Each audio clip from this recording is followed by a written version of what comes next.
What's up, everybody? This is Post-Human Guy.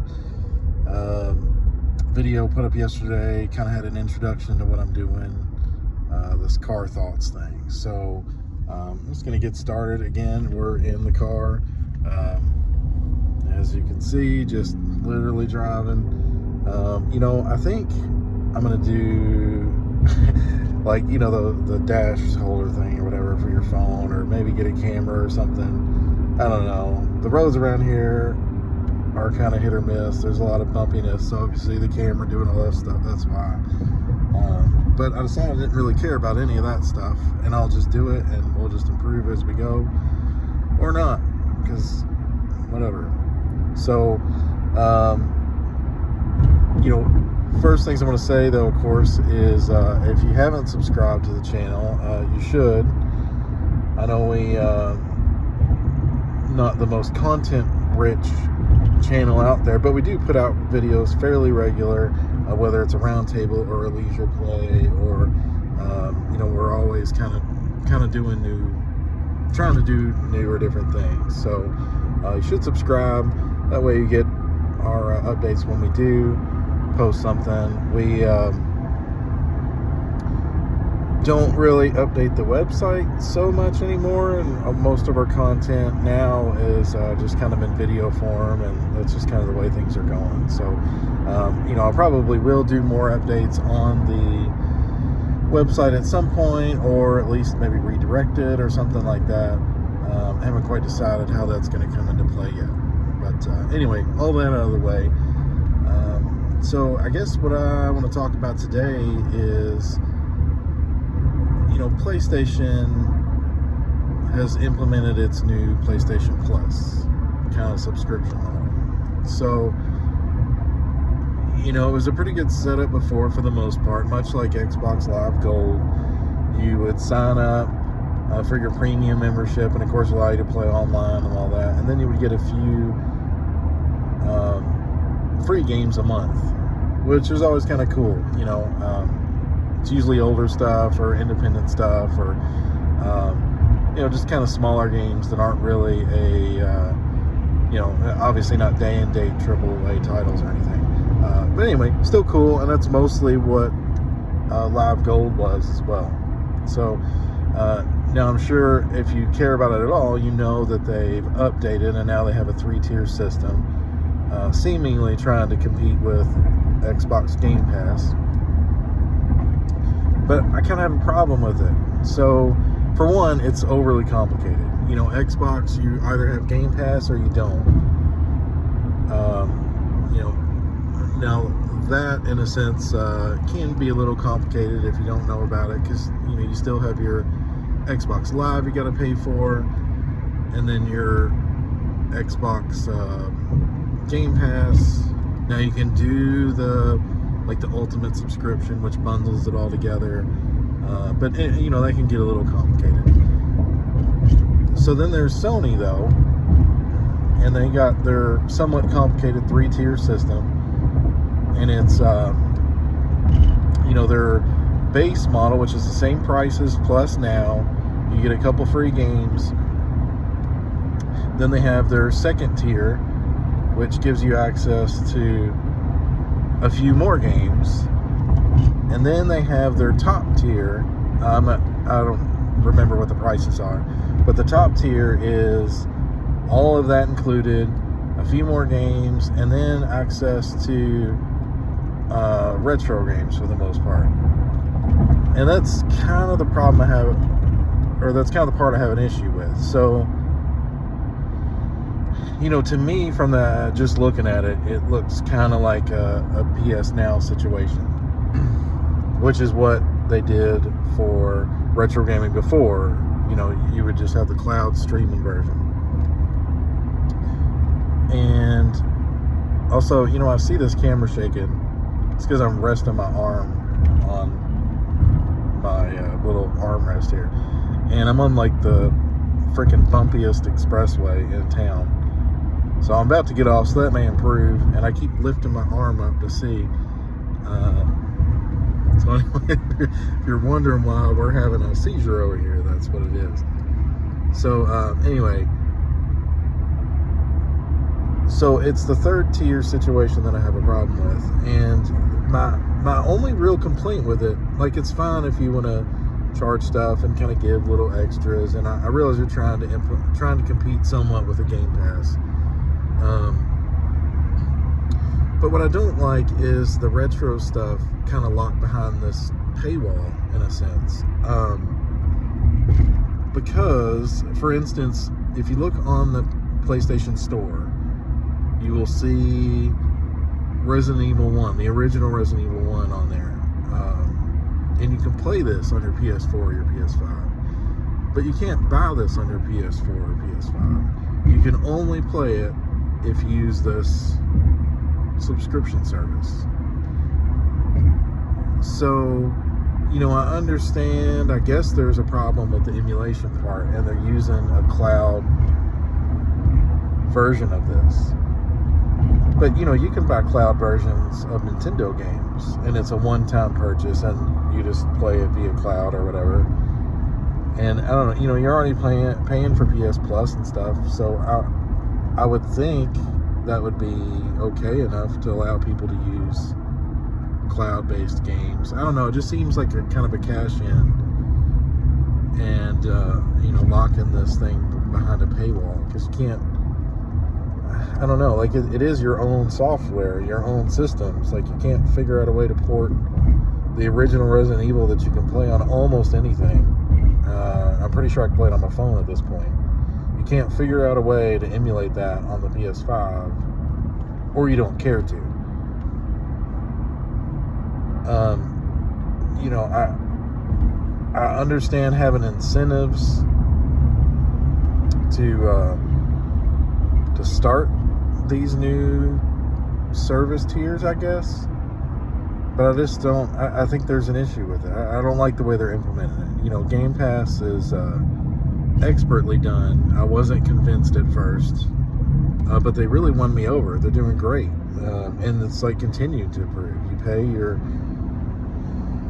you know, whatever kind of they have. Again, they have their models where you kind of bundle it with live and stuff. But I'm pretty sure just the regular kind of Game Pass pricing point is like $15 a month or something, and you just access a large selection of content, and it kind of comes and goes.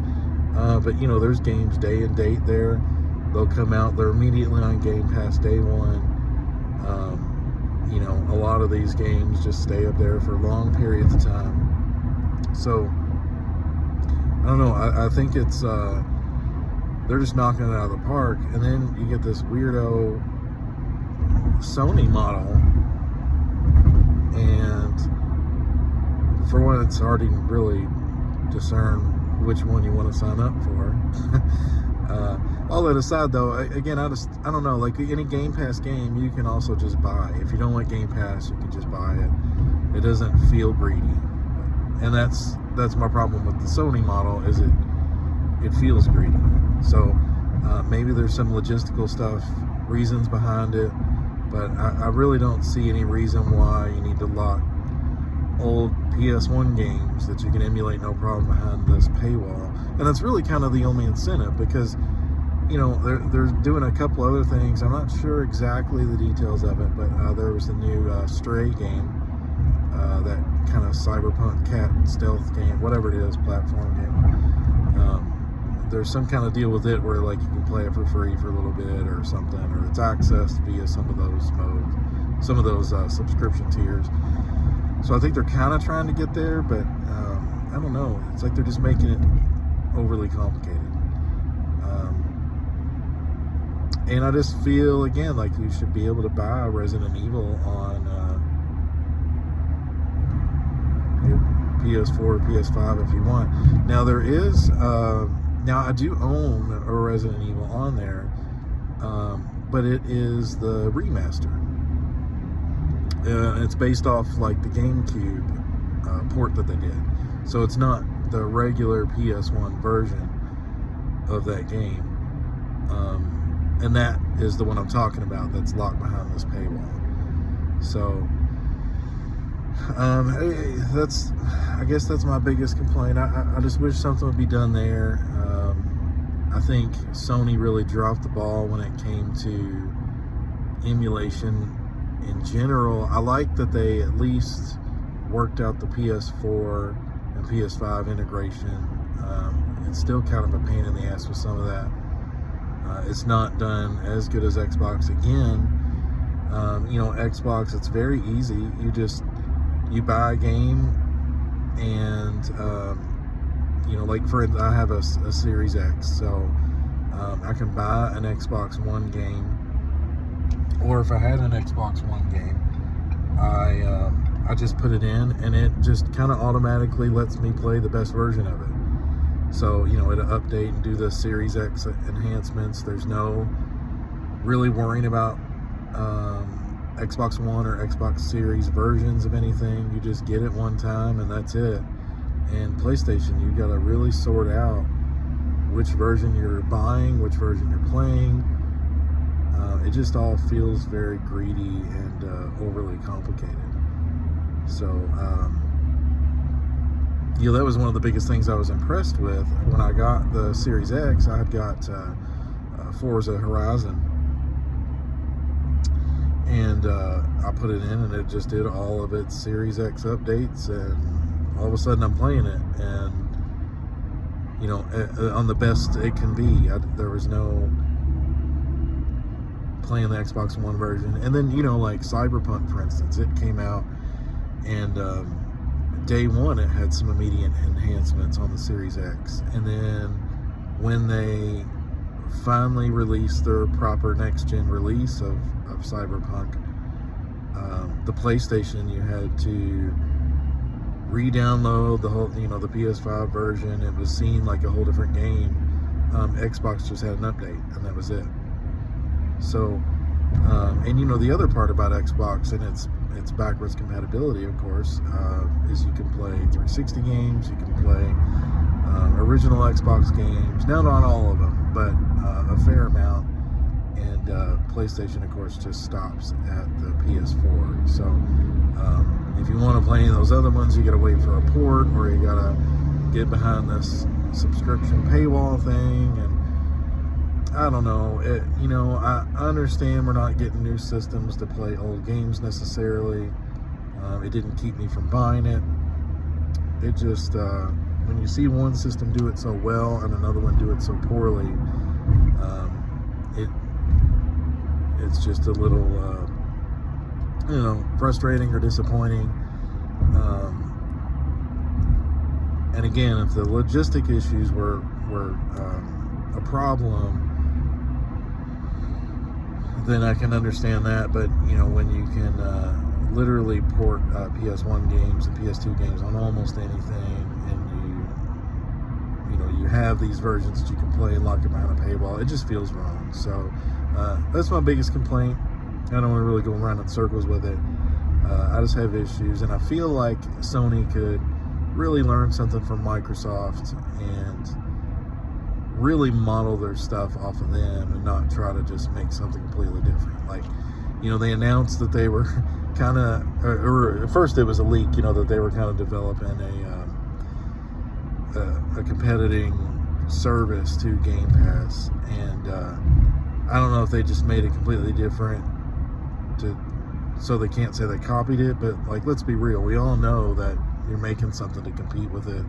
I don't care, copy it. It works great, so just do that.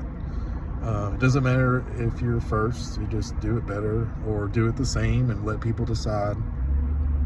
But no, they wanted to be a little more different, made it overly complicated, and made some poor decisions from the consumer standpoint.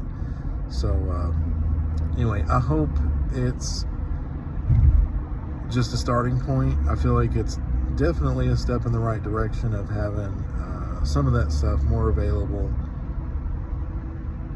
whether you got to pay for it or not, I guess. I would just like to see it be a little more fine-tuned like Xbox, and move in that direction more than the way Sony's going. Either way, the direction of cloud gaming is pretty cool.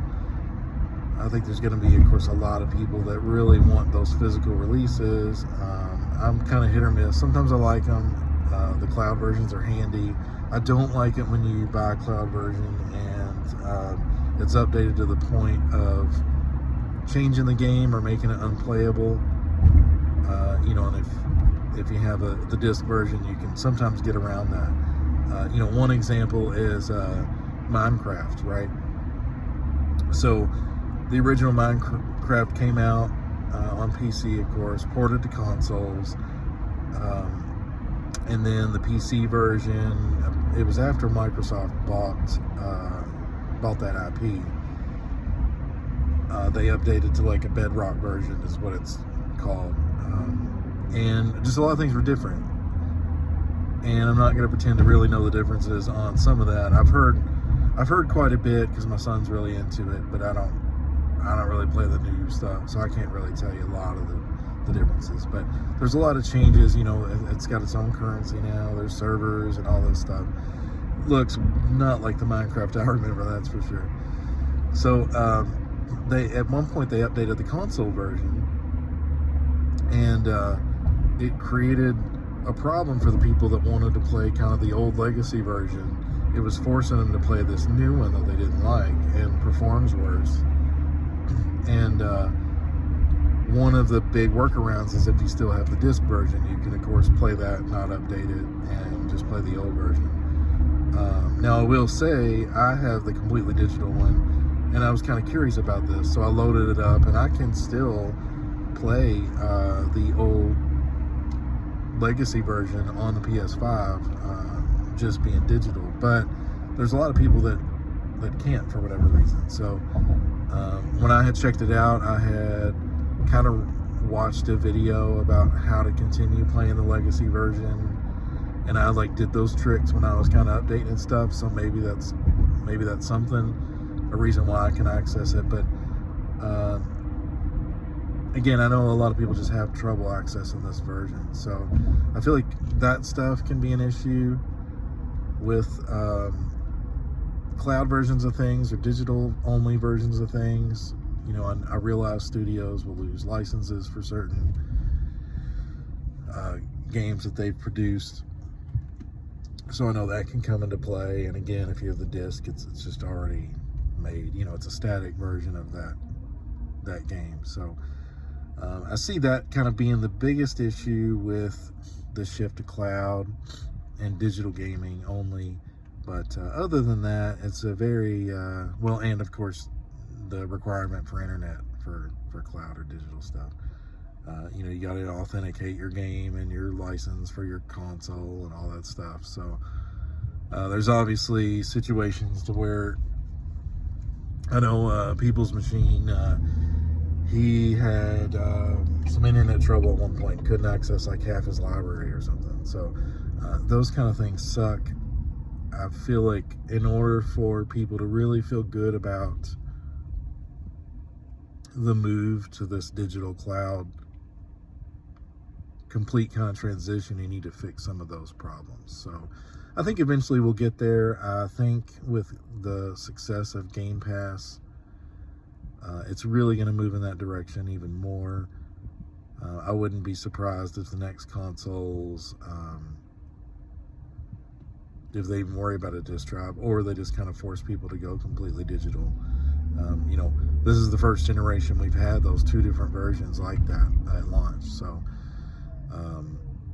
I think the next ones probably will be more of a shift to like a desktop box or a discless version of something. I think consoles will be around for a long time, but they're wanting to really go to that cloud digital way. And again, with how Game Pass is and the subscription models of how we watch movies and shows and now playing games, like it's more, people get it more now, right? Everybody's using these services. Almost everybody, if you have internet, you got Netflix or something. So that concept of streaming something from the cloud is more understood by the general public than it ever has. So that within itself is going to further along that agenda or shift to digital stuff. So Sony, get your shit together. Microsoft, keep doing what you're doing. And I don't know, we'll see what happens. But the complaints I had are the things that I have an issue with, of course, and that I would think they need to kind of iron out in order to be successful in that move to digital and cloud streaming services. So anyway, that's my topic for now. I'll see you next time. So feel free to comment, or like I said, subscribe, check out videos. We're always doing stuff. If you have anything to contribute to this video, again, just comment. You know, we do look at those, check those, and we'll be happy to listen to those and respond if needed. So anyway, see ya.